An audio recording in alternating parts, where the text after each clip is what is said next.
네, 오늘 밤에 하나님께서 우리에게 주시는 말씀 보도록 하겠습니다. 오늘 하나님이 우리에게 주시는 말씀은 요한일서 5장 6절에서 15절 말씀입니다. 요한일서 5장 6절에서 15절 말씀 우리 같이 말씀 보도록 하겠습니다. 제가 말씀 봉독하겠습니다. 이는 물과 피로 임하신 이시니 곧 예수 그리스도시라. 물로만 아니요 물과 피로 임하셨고 증언하는 이는 성령이시니 성령은 진리니라. 증언하는 이가 셋이니 성령과 물과 피라. 또한 이 셋은 합하여 하나이니라. 만일 우리가 사람들의 증언을 받을진대 하나님의 증거는 더욱 크도다. 하나님의 증거는 이것이니 그의 아들에 대하여 증언하신 것이니라.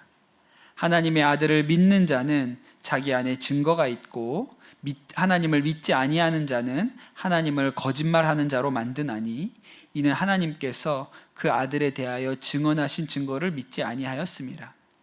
또 증거는 이것이니 하나님이 우리에게 영생을 주신 것과 이 생명이 그의 아들 안에 있는 그것이니라. 아들이 있는 자에게는 생명이 있고 하나님의 아들이 없는 자에게는 생명이 없느니라. 내가 하나님의 아들의 이름을 믿는 너희에게 이것을 쓰는 것은 너희로 하여금 너희에게 영생이 있음을 알게 하려 함이라. 그를 향하여 우리가 가진 바 담대함이 이것이니 그의 뜻대로 무엇을 구하면 들으심이라. 우리가 무엇이든지 구하는 바를 들으시는 줄을 안즉 우리가 그에게 구한 그것을 얻은 줄을 또한 아느니라. 아멘. 하나님의 말씀입니다. 지난 월요일 새벽 기도회 때 제가 짧게 나눴던 이야기가 하나 있습니다. 제가 지난주에 우리 결혼식이 있어가지고 축사를 했는데 그 축사 준비하려고 좀 이렇게 자료를 찾아보다가 보게 된 글이 있어요. 근데 아주 재밌게도 봤고 인상적이었습니다. 그 글 제목이 뭐냐면 시어머니가 주례는 목사님이 해주시면 좋겠다고 말씀하셨다. 하지만 나는 무교였다. 가 글 제목이에요. 뭔가 재밌을 것 같지 않습니까? 그러니까 독실한 기독교 신앙을 가진 시어머니를 모시게 된 어떤 젊은 여자분이 계셨어요. 남편이 될 사람도 어려서부터 교회를 다니기는 했지만 믿음은 별로 없었습니다. 그래서 늘 이렇게 신앙 깊은 어머니가 좀 부담스러운 거예요.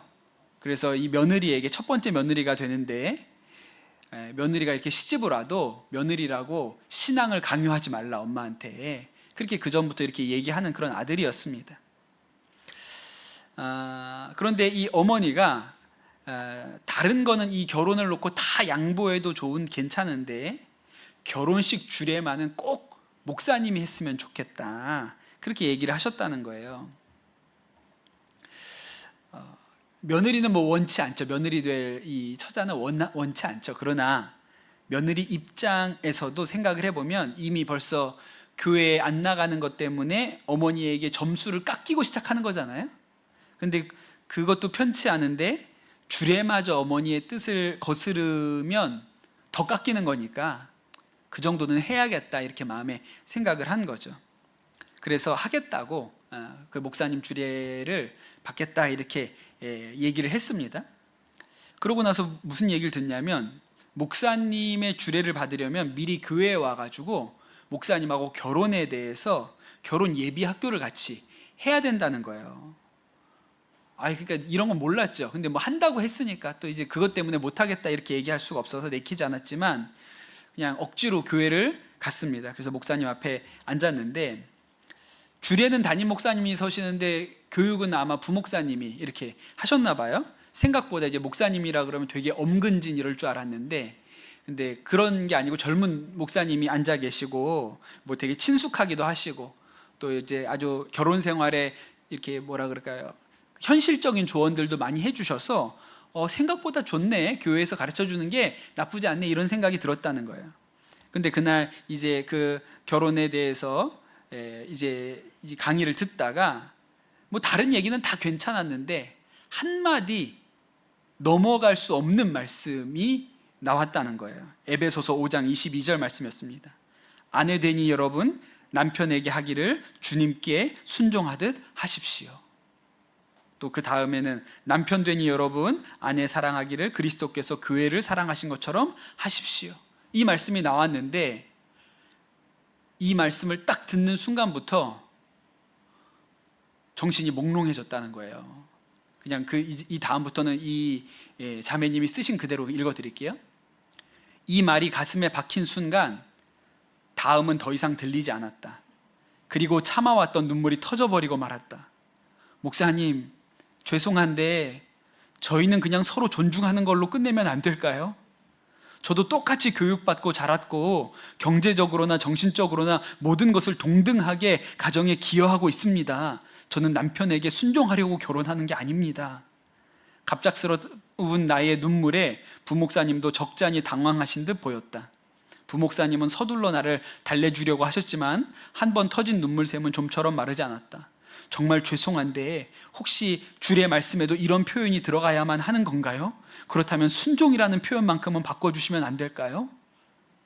나는 섬김 혹은 순종과는 일절 거리가 먼 사람이었다. 스스로 생각하고 판단하고 행동해왔고 그에 따른 책임도 질 줄 알았다. 이 남자와의 결혼조차 오롯이 나의 선택이었다. 이런 나를 아는 내가 사랑하는 많은 사람들 앞에서 여자는 남자에게 순종해야 한다는 말 따위를 공표하고 싶지는 않았다. 설령 그것이 옛날 책에 나온 관습적인 문장일지라도 나의 결혼식에 울려 퍼지는 건 용납이 되지 않았다. 나는 그저 하나님을 사랑하는 어머님께 사랑받는 며느리가 되고 싶었을 뿐이다. 그것이 서러워서 눈물이 멈추지 않았다. 이렇게 썼어요. 재밌죠? 저 이거 읽으면서 되게 재밌다고 생각했거든요. 이 믿는 사람과 안 믿는 사람이 생각하는 게 이렇게 다른 거예요. 물론 우리도 남편에게 순종하라고 하면요 듣기는 싫습니다. 뭐 예수 믿는다고 그 말이 듣기 좋진 않거든요. 그렇죠? 네, 다들 저의 눈을 막 피하고 있습니다. 제가 이렇게 쳐다보는데 막 다 지금 눈동자가 막 돌아가고 있어요. 우리도 이 말씀이 이렇게 유쾌하진 않아요. 막 그렇게 좋거나 막 받았는데 막 신나거나 오예 막 이런 느낌은 안 들거든요. 그러나 그렇다고는 손 치더라도 우리가 갸웃거리면서도 아멘 해야지 이런 마음이 있어요. 예, 그런 마음이 있거든요. 그런데 이게 정말 믿음이 없으면 예수님이 누군지 모르면 이건 정말 이상한 얘기인 거예요. 정말 이상한 얘기죠. 납득할 수 없는, 이해할 수 없는, 도저히 받아들일 수 없는 얘기인 거죠. 아까 우리가 기도할 때 데살로니가 전서에 나오는 그 말씀을 붙들고 기도했는데 항상 기뻐하라, 쉬지 말고 기도하라, 범사에 감사하라. 여러분 세상 누구한테 가가지고 이 얘기를 한번 해보세요.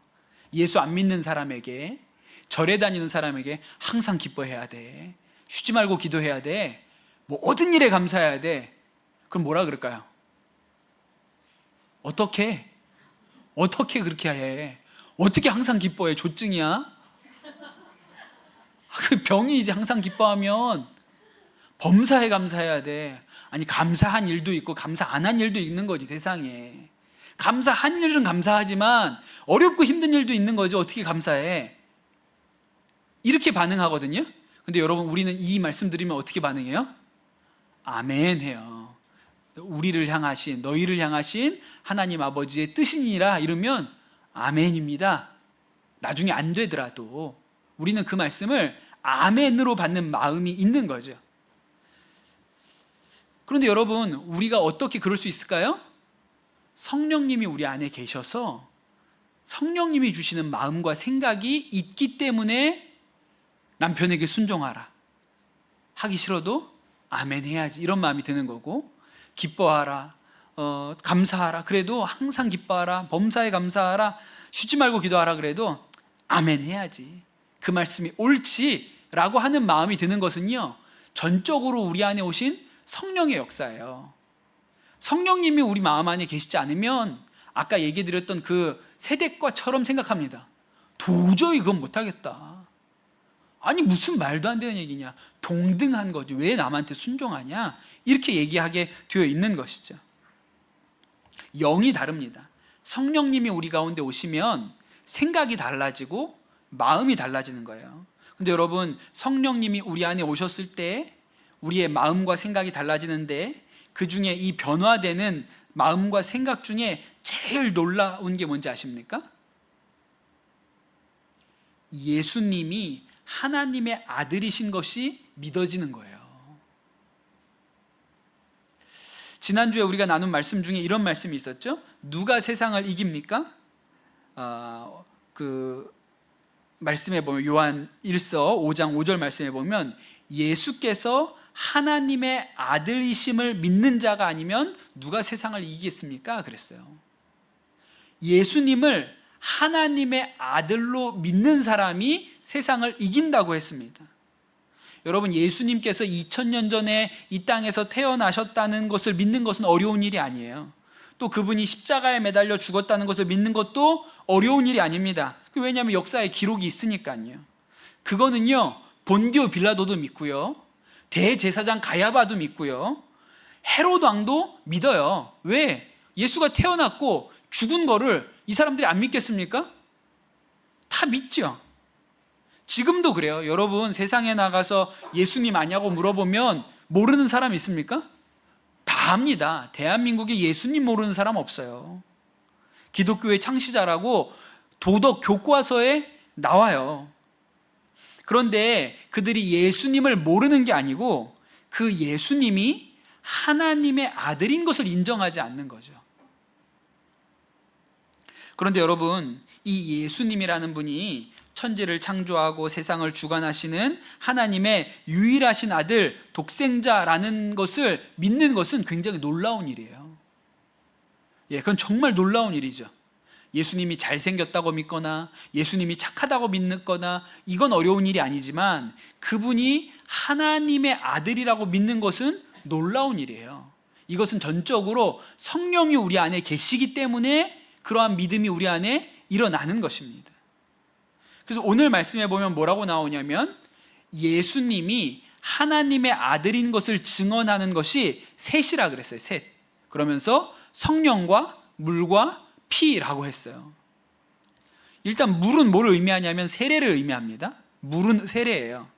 예수님께서 세례를 받으실 때 하늘에서 무슨 소리가 들렸어요? 이는 내 사랑하는 아들이요 내 기뻐하는 자라. 하늘에서 음성이 들렸잖아요.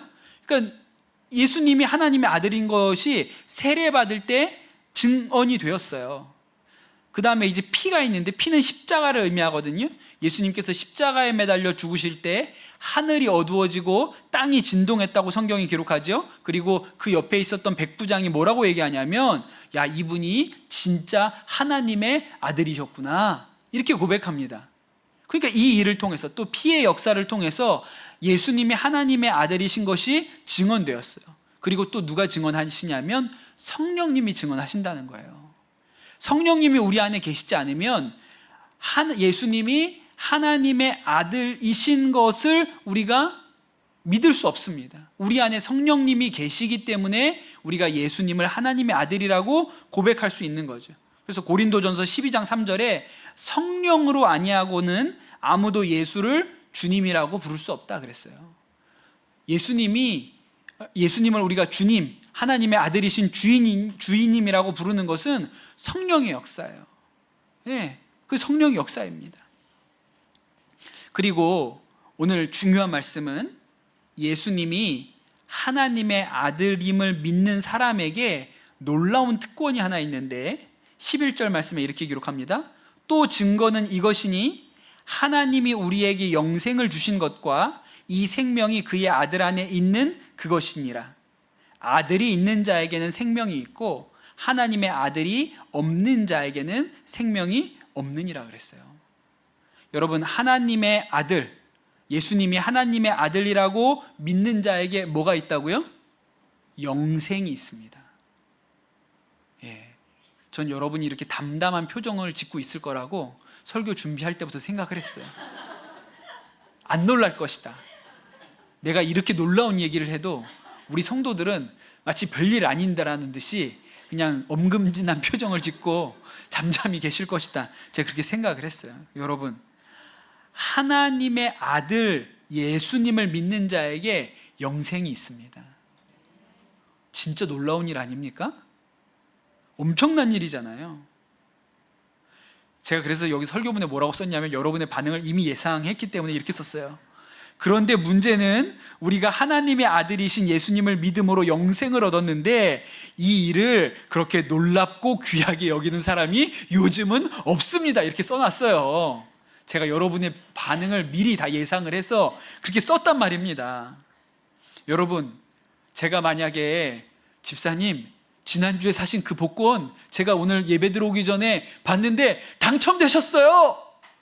그럼 막 이랬을 텐데 여러분이 하나님의 아들이신 예수님을 믿었기 때문에 영생을 얻으신 거예요 라고 했는데 그냥 그런가 보다, 뭐 그렇지 뭐, 요 정도 반응이라는 거예요. 밍숭맹숭해요. 이집트에 갔더니 여러분, 이집트가 뭐로 유명합니까? 피라미드 유명하죠. 예, 또 피라미드 안에 뭐 있어요? 피라미드 안에 미라가 있잖아요. 이집트 사람들은 굉장히 독특한 사고관을 가지고 있다 그래요. 사람이 죽으면 영혼이 그 사람을 떠나간대요. 뭐 어디 가는지는 잘 모르겠어요. 하여튼 어디를 돌아다니다가 도로 돌아온다는 거예요. 도로 돌아온대요. 그래서 다시 그 몸 안으로 그 영혼이 들어가는 것을 이집트 사람들이 뭐라고 말하냐면 부활이라고 말해요. 그리고 그렇게 부활해서 영원히 사는 거예요. 그렇게 이 떠나갔던 영혼이 다시 이 몸으로 들어와서 부활하면 영원히 사는 거예요. 그래서 생각해 보세요. 이 몸이 떠났다가 다시 돌아와야 되잖아요. 돌아오려면 어떻게 해야 돼요? 찾아야 돼요. 네, 그 몸이 그대로 유지돼서 딱 보니까 나네. 그래서 그 안으로 쑥 들어가는 거예요. 그런 거래요. 이집트 사람들의 사후관이. 왜 미라를 만드는지 아셨죠? 그래서 그 몸이 보존되어 있어야 떠나갔던 영혼이 찾아올 수 있는 거예요. 또 하나는 관을 만들잖아요. 관을 몇 겹을 만듭니다. 관을 그 위에다 몇 겹을 만드는데 그 관 위에 뭘 씌워놔요? 그 파라오 같은 사람들은, 왕 같은 사람들은 황금 마스크를 뜨죠. 그 되게 유명하잖아요. 투탕카멘 왕의 황금 마스크, 이런 거 유명하잖아요. 왜 마스크를 만들어 놓을까요? 알아봐야 되니까. 이 영혼이 돌아다니다가 돌아와서 내 얼굴이네, 내 과면이네, 이렇게 알아보고 들어와야 되기 때문에 그대로 마스크를 만든다는 거예요. 또 하나는 관에다가 이름을 쓴대요. 관에다가 누구 이름, 왜? 얼굴 보고 못 찾을까 봐. 이게 또 미라니까 못 찾을까 봐 관에다가 이름을 쓴다는 거예요. 그래가지고 죽은 왕에게 복수하는 방법은 뭐예요? 이름만 파내, 못 돌아오게. 이런 식의 일들을 한다는 거예요. 되게 독특하죠. 그래서 미라를 만들어야 되거든요. 그 박물관에 갔습니다. 카이로에 있는 국립박물관에 갔어요. 무슨 진짜 국립박물관에 에어컨이 없어가지고 얼마나 더운지 그 더운 거를 막 보느냐고 얼마나 고생을 했는지 몰라요. 근데 거기에 미라가 있어요. 미라가. 진짜 미라 봤거든요. 여러분 미라 보셨어요? 진짜 미라가 있어요. 누워 있습니다 거기. 근데 저는 미라를 보는 것도 끔찍하지만 더 끔찍한 게 뭐였냐면 미라를 만드는 도구들을 보는 거였어요. 왜냐하면 미라는 그냥 고체로 있으니까 상상할 게 없거든요. 근데 도구들을 보잖아요. 그럼 상상을 하게 되는 거예요. 이걸 어디에다 썼을까?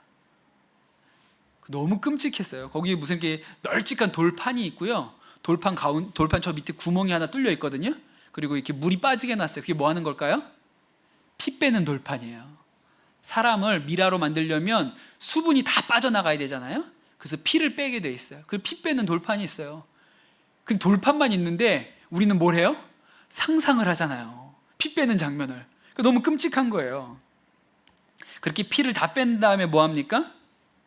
이 시신을 70일 동안 소금에 담먹어요. 그러니까 한마디로 염장하는 거죠. 새우젓 담그는 거랑 비슷한 거예요. 썩지 않게 하려고 소금에다가 70일 동안 담궈요. 그러면서 이제 선교사님이 우리한테 얘기해 주시는 게, 이집트에서 야곱이 죽었을 때 이집트 사람들이 70일 동안 곡했다고 나오거든요. 왜 70일 동안 곡해요? 70일 동안 소금에다 절이는 거예요. 그게 70일이라고 그렇게 가르쳐 주시더라고요. 그래가지고 사람을 그 육신을 썩지 않게 잘 보존해 놔야 떠나갔던 영혼이 다시 그 육체로 돌아와서 부활할 수 있는 거예요. 또 이집트의 왕 파라오는 뭘 만들었어요? 그 시신을 잘 모셔두려고 거대한 피라미드를 만들었잖아요. 왜? 찾아와야 되니까. 큼지막하게 만들어놔야 찾아올 거 아니에요. 어마어마하게 거대한 피라미드를 만들었습니다. 여러분, 그 피라미드가 얼마나 놀라운 건지 아세요? 아브라함이 이집트 갔을 때도 그 피라미드가 있었고요. 그 다음에 요셉이 총리할 때도 그 피라미드가 있었고, 모세가 출애굽할 때도 그 피라미드가 있었고, 예레미야가 이집트 갔을 때도 있었고, 아기 예수님이 피난 갔을 때도 있었고, 마가가 선교하러 갔을 때도 피라미드가 있었어요. 그 진짜 오래된 거거든요. 정말 오래된 거예요. 그러니 여러분, 이 영생을 향한 열망이 얼마나 집요해요. 그러니 제가 예수님이 하나님의 아들이신 것을 믿으면 영생을 얻습니다, 그렇게 말씀드렸더니 우리 교우들 반응은 그냥 뜨뜻미지근하잖아요. 근데 제가 이집트 사람들한테 가서 예수님이 하나님의 아들이신 것을 믿으면 여러분 영생을 믿어요, 영생을 얻어요, 미라 안 만들어도 되고 피라미드 안 만들어도 되고 영생을 얻습니다, 그럼 난리가 났을 거예요. 난리가 났을 거예요. 여러분, 그때 그 이집트 사람들이 그 영생을 얻으려고 죽는 것이 두려워서 그 엉뚱한 일들을 한 거예요. 막 사람 피 뽑고 소금에 절이고 엉뚱한 일을 했어요. 왜? 그만큼 그들에게 영생이 중요했기 때문에. 근데 여러분, 지금은요, 영생이 아파트만도 못합니다. 내가 가지고 있는 주식 오르는 것, 떨어지는 것만도 영생이 가치가 없어요. 근데 여러분, 우리에게도 반드시 이 영생이 절실하게 다가오는 때가 옵니다. 지금은 별거 아닌 것처럼 느껴지지만 영생이 절실할 때가 있어요. 여러분, 누구에게 이 영생이 정말 절실할까요? 자녀를 먼저 하나님의 품으로 떠나보낸 부모에게는 영생이 절실해요. 그거는 그냥 상징적인 말이 아니에요. 이동원 목사님 아들 이범 집사님이 먼저 세상을 떠나셨잖아요. 그리고 나서 이 이동원 목사님이 아들을 하나님 품에 보내고 쓰신 글 중에 아들이 걸었던 산책길이라는 짧은 글이 있습니다. 이렇게 쓰셨어요. 그 길을 걸었다. 아내와 함께 아내의 설명을 들으며 아들이 발병 후 운동 삼아 엄마와 함께 걸었던 동네 길이다. 그는 무슨 생각을 하며 걸었을까? 타들어가는 생명의 불꽃을 느끼며 생명의 애착과 씨름하며 걸었을까? 아니면 기도하며 걸었을까? 그는 엄마에게 자연이 아름답다고, 이 동네로 이사 오기를 잘했다고, 그동안 너무 바쁘게 살았다고, 이제 쉬어가며 살아야 하겠다고, 나무, 바다, 하늘로 이어진 길, 그래서 이 길 넘어 길로 갔니? 저 하늘길로 쉼을 찾아갔니? 돌아오지 못할 길로?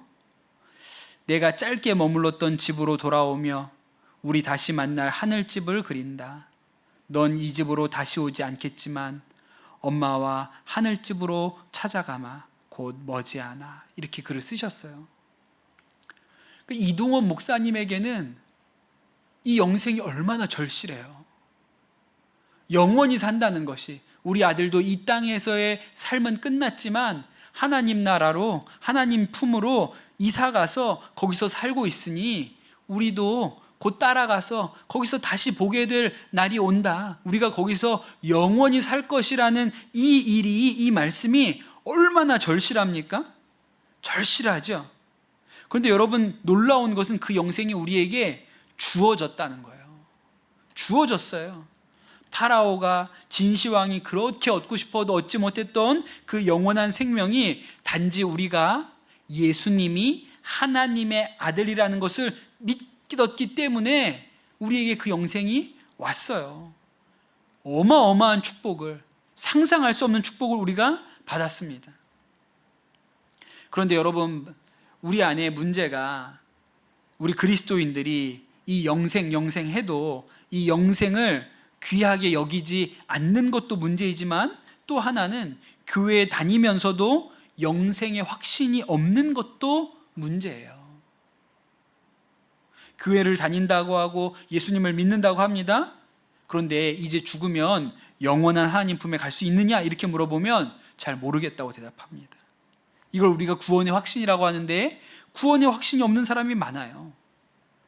제가 벌써 오래전 일이긴 한데 어느 회사 신우회에서 한 달에 한 번씩 와서 설교를 해달라 그래서 한 달에 한 번씩 그 회사에 가서 점심시간에 그 회사에 예수 믿는 분들 모아놓고 예배를 인도했던 적이 있어요. 한 10명 정도 모이셨거든요. 여러분 얼마나 귀한 분들입니까? 회사에서 그리스도인이기 때문에 일주일에 한 번 식사 시간에 밥 먹으러 가지 않고 모여서 예배 드리는 분들이에요. 믿음 좋은 분들이고 세상에서도 그리스도인으로 살려고 애쓰는 분들이거든요. 한 10명 모였는데 제가 하루는 그분들에게 물어봤습니다. 여러분 중에 오늘 죽어도 천국에 갈 수 있는 확신을 가진 분이 몇 분이나 계십니까? 나는 오늘 죽어도 천국에 갈 수 있다라고 믿음이 있는 분은 한번 손들어 보세요. 그 10명 중에 몇 분이 손들었을까요? 3명 손들었어요. 3명. 그분들 아마 교회에서 다 믿음 좋다 그럴 분들이에요. 회사에 와서도 예배 드리는 분들이니까. 그런데 그분들 중에 3명이었어요. 여러분 이게 옳은 믿음이 아니죠. 오늘 말씀 보십시오. 5장 13절에 뭐라고 나오냐면 내가 하나님의 아들의 이름을 믿는 너희에게 이것을 쓰는 것은 너희로 하여금 너희에게 영생이 있음을 알게 하려 함이라 그랬어요. 내가 이걸 왜 쓰냐? 하나님의 아들의 이름을 믿는 하나님의 아들 예수님을 믿는 너희에게 영생이 있다는 것을 알려주려고 쓴다 이렇게 얘기합니다.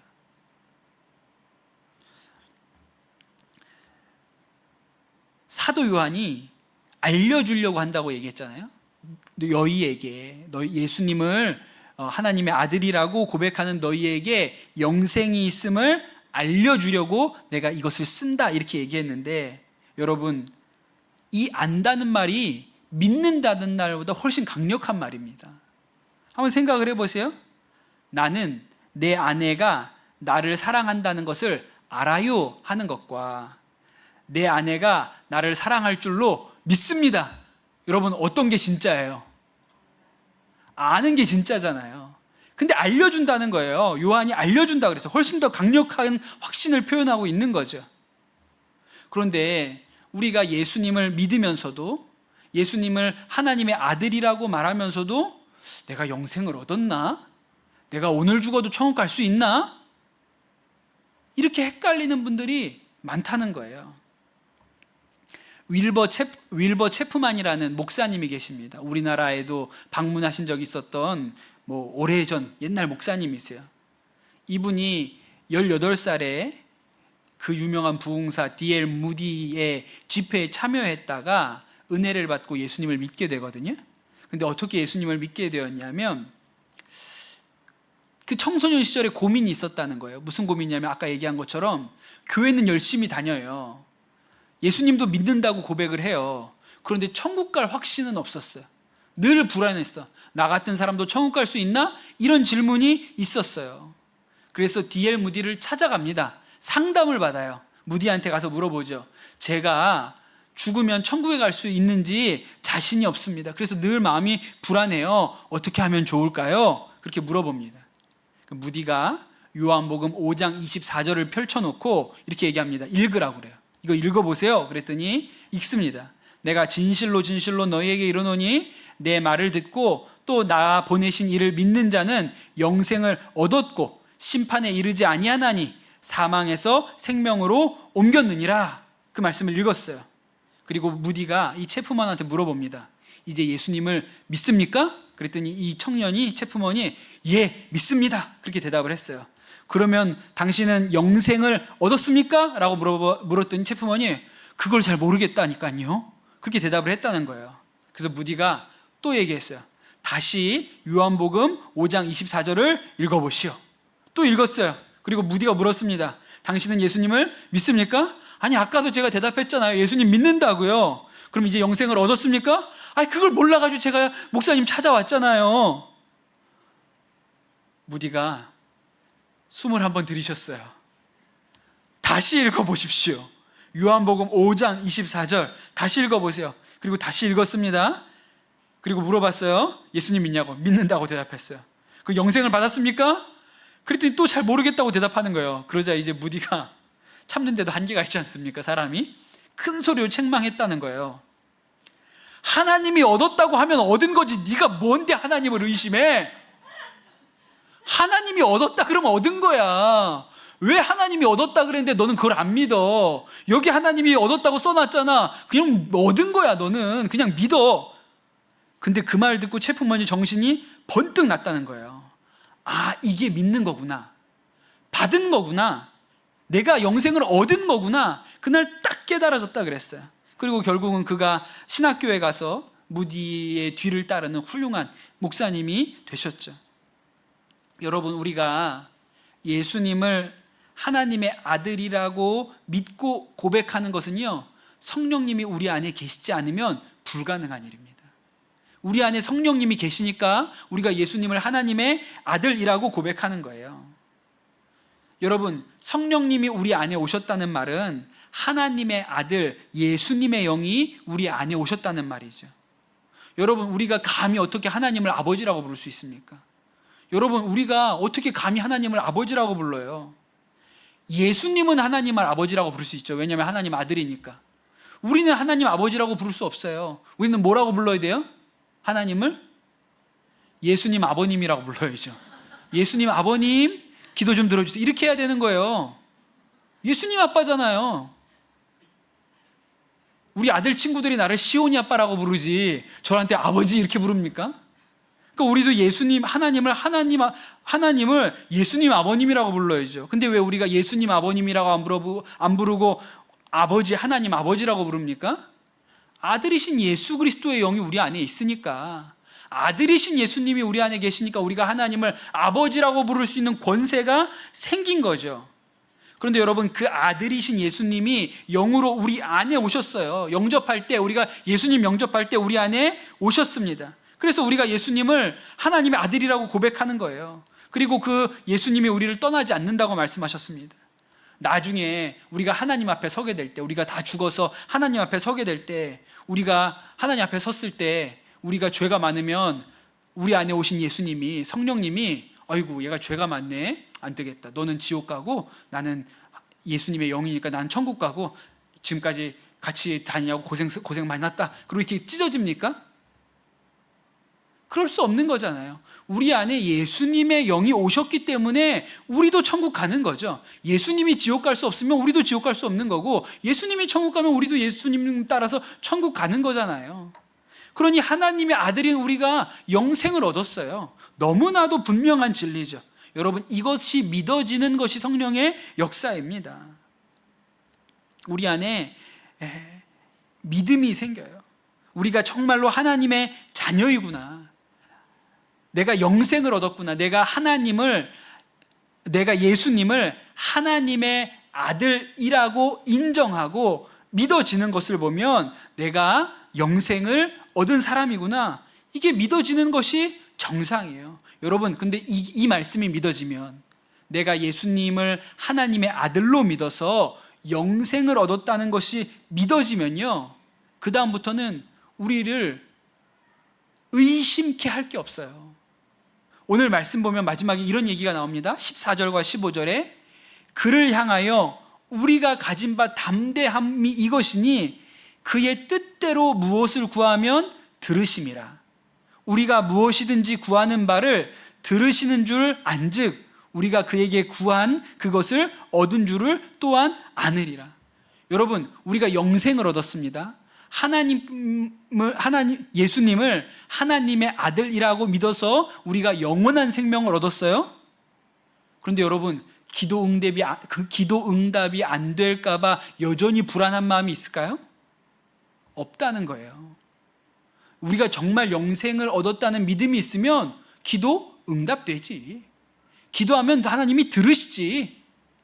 이 믿음이 온다는 거예요. 아니, 영생도 믿어지는데 영원히 하나님 나라에 들어가서 하나님의 품에서 죽지도 않고 영원히 살 것이 믿어지는데 기도는 안 들어주실 것 같은데? 이렇지가 않다는 거예요. 우리가 정말 영생을 믿잖아요. 그러면 기도에 대해서 응답하실 것도 믿어집니다. 그게 요한의 이야기예요. 여러분, 영생을 주신 하나님이 내 기도에 응답을 안 하시겠습니까? 하나님이 나에게 영생을 주셨는데 내 소원 중에 하나를 안 들어주신다고 그게 우리 인생에 큰 문제가 될 수 있을까요? 그 이어령 교수님 따님이신 이민아 목사님, 이제 돌아가신 지가 10년이 지났습니다. 그 2011년일 거예요. 아마 2011년 겨울에 우리 청소년부 수련회, 선한목자교회 청소년부 수련회를 그때 준비하면서 강사로 이 이민아 목사님을 저희가 초청을 해서 오시기로 하셨었거든요. 그래서 우리는 기도하고 기대하고 있었는데 수련회를 얼마 앞두고 연락이 왔어요. 몸이 너무 안 좋으셔서 집회를 인도하시기가 어려울 것 같다, 그렇게 연락을 받았죠. 그리고 얼마 후에 하나님 앞으로 이제 부름을 받으셨습니다.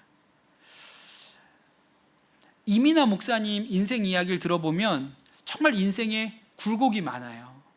근데 굴곡이 많은 것만큼이나 역사도 많습니다. 이어령 교수님 따님으로 태어나서 사실은 유복하게 어려움 없이 그렇게 자라셨죠. 근데 이제 사랑하는 남자가 생겨서 미국에 같이 가서 미국에서 이제 결혼 생활을 시작합니다. 근데 그 결혼 생활이 쉽지 않았어요. 결국 이혼하게 됩니다. 첫 결혼에서 아이가 하나 생겼는데 그 아이 혼자서 키우면서 미국에서 법 공부해서 법조인이 되죠. 검사가 되셨습니다. 그리고 나서 재혼하셨는데 재혼하시고 나서 둘째 아이 낳고, 그리고 예수님 믿고 그때부터 교회 나가기 시작했다고 그렇게 얘기를 하세요. 근데 교회 나간 지 얼마 안 됐을 때 갑상선에 암이 생겼다는 진단을 듣습니다. 근데 고치기 어렵다 그랬는데 하나님이 고쳐주셨어요. 그래서 너무 놀랍고 은혜였죠. 근데 4년인가 만에 재발합니다.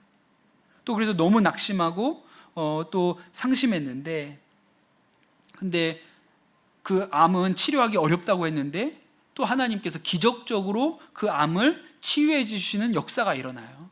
또 암으로 투병하는 중에도 아이를 둘을 더 낳는 그런 놀라운 역사도 있었습니다. 정말 하나님께서 그 어렵다는 질병으로부터 고쳐주시는 은혜를 경험을 했죠. 근데 이 둘째 아이가 크면서 자폐 증상을 보이기 시작했어요. 그것 때문에 너무 고통스럽고 이 아이 고쳐보려고 온갖 곳을 찾아다녔지만 효과가 없었어요. 하나님께서 나를 암에서도 고쳐주셨는데 그럼 우리 아들이도 고쳐주실 것 같은데 안 되는 거예요. 그러다가 직장도 포기하고 다 포기하고 그 아들 하나를 데리고 하와이로 갑니다. 그 하와이에 가서 크리스천 학교에 등록해서 거기서 그냥 이 아이 전적으로 돌보고 본인도 학교에 보조교사로 취직해가지고 일하면서 이 아이를 하는데, 그때 하나님께서 이 아이에 대해서 사랑의 마음을 많이 부어주시고 결국에 이 아이가 정말 기적같이 자폐 증상이 사라집니다. 그러다가 2006년에 실명 위기가 오죠. 근데 이 실명 위기가 온 것 때문에 아버지 이어령 교수님이 그때 예수님 영접하고 세례받고 구원받게 됐어요. 그런데 또 놀라운 것은 7개월 후에 눈이 났습니다. 이 아버지가 우리 딸이 눈만 뜨게 되면 내가 하나님 믿겠습니다, 세례받겠습니다 했는데 7개월 후에 눈이 고쳐져요. 그러니 여러분, 이민아 목사님에게 어떤 믿음이 있을까요? 기도하면 들으신다, 기도하면 하나님이 응답하신다, 이런 확신이 있어요. 그런데 또 어려움이 또 생깁니다. 그리고 1년 후에 첫 아들이었던 유진이가 25살 청년이었는데 이유도 없이 쓰러져 가지고 하나님 품으로 가요. 돌연사를 한 거예요. 너무 고통스럽죠. 근데 이 고통스러운 시간을 통해서 부활과 영생에 눈을 떴다고 그렇게 얘기를 하세요. 그리고 목사 안수 받고 나서 전 세계를 다니면서 상처 입은 아이들, 아픈 아이들, 그런 아이들 돌보고 말씀 전하는 사역하다가 이제 목사 안수도 받으시게 됩니다. 그렇게 목사 안수 받고 몇 년을 그렇게 다니셨는데, 그리고 나서 말기에 위암이라는 판정을 받으시게 돼요. 그리고 마지막 호흡 끝날 때까지 그렇게 주님을 위해서 말씀 전하는 통로로 쓰임 받다가 돌아가셨어요. 이때 돌아가시기 전에 마지막으로 했던 설교랑 강의들을 모아서 낸 책이 있는데 땅에서 하늘처럼이라는 책이 있어요. 거기에 서문에 뭐라고 쓰셨냐면 이렇게 쓰셨습니다. 이 책을 쓰고 있는 저는 지금 위암 말기 암 환자라고 합니다. 그러나 제 마음에는 차고 넘치는 하늘나라의 의와 기쁨이 있습니다. 저를 사랑하시는 능력의 아버지 하나님이 그동안 저의 질병을 여러 번 고쳐주셨기 때문에 또 고쳐주시리라고 믿습니다. 그러나 어떤 이유에서든지 이 땅에서 그 치유를 온전히 받아 누리지 못하고 내 몸이 죽는다고 해도 저는 예수님을 믿는 자는 죽어도 살겠고 살아서 그를 믿는 자는 영원히 죽지 않는다는 하나님의 말씀을 믿습니다. 그 말씀 속에서 죽음은 이미 권세를 잃었고 그래서 저는 죽음이 더 이상 두렵지 않습니다. 제게 예수님이 십자가에서 우리에게 주신 승리는 관념이나 종교적인 것이 아니라 실제적인 것입니다. 이렇게 쓰셨어요. 여러분, 저는 이 이민아 목사님이 하신 이 얘기가 오늘 우리가 읽은 성경 말씀과 똑같다고 생각합니다. 그를 향하여 우리가 가진 바 담대함이 이것이니 그의 뜻대로 구하면 들으심이라. 영생을 얻었으니까 주의 뜻대로 구하면 들어주시는 건 당연한 거예요. 그게 믿어지는 거예요. 그런데 혹시 하나님의 뜻과 내 기도가 달라요? 그래도 상관이 없어요. 두렵지 않아요. 왜? 영생을 얻었으니까. 안 고쳐주셔도 이미 영원한 생명을 얻었으니까 두렵지 않다고 마음의 믿음이 있는 것이죠. 이어령 교수님이 얼마 전에 돌아가셨잖아요. 이어령 교수님도 참 기가 막힌 인생입니다. 왜냐하면 예수 믿고 얼마 되지 않아서 외손자가 먼저 세상을 떠났어요. 그렇게 외손자가 세상 떠나고 나서 사랑하는 딸도 하나님 앞에 먼저 갔습니다. 사람들이 물어본다는 거예요. 뒤늦게 그렇게 무신론자로 평생 살다가 뒤늦게 예수 믿었는데, 딸 때문에 예수 믿었는데 딸이 저렇게 먼저 세상 떠났으니 이제 믿음이 흔들리지 않나? 이렇게 사람들이 보고 있다는 거예요. 이어령 선생님이 이렇게 얘기합니다. 돌아가시기 전에 하셨던 얘기예요.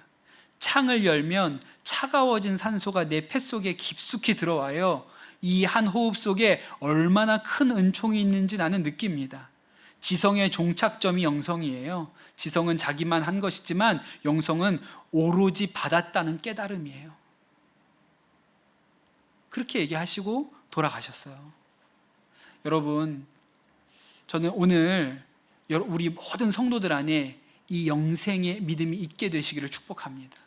우리 안에 예수님이 하나님의 아들이심을 믿게 하신 분이 성령님이십니다. 그 놀라운 역사예요. 성령이 우리 안에 계시지 않으면 예수님이 하나님의 아들이라는 믿음이 생기지 않습니다. 우리 안에 성령님이 계시기 때문에 예수님이 하나님의 아들이라고 말할 때 우리가 아멘입니다 라고 말할 수 있는 것이죠. 근데 그 믿음이 있는 사람에게 무엇이 주어졌다고요? 영원한 생명이 주어졌어요. 그 영원한 생명을 가진 사람은요, 기도를 응답해 주실까 안 응답해 주실까 두려워하고 염려하지 않습니다. 그가 가지는 담대함은 주 뜻대로 구하니까 당연히 들어주시겠지. 만약에 내 기도와 하나님의 뜻이 달라도 상관없어. 영생을 얻었으니까. 그게 믿음이 되는 것이죠. 여러분, 그 믿음이 여러분에게 있게 되시기를 축복합니다.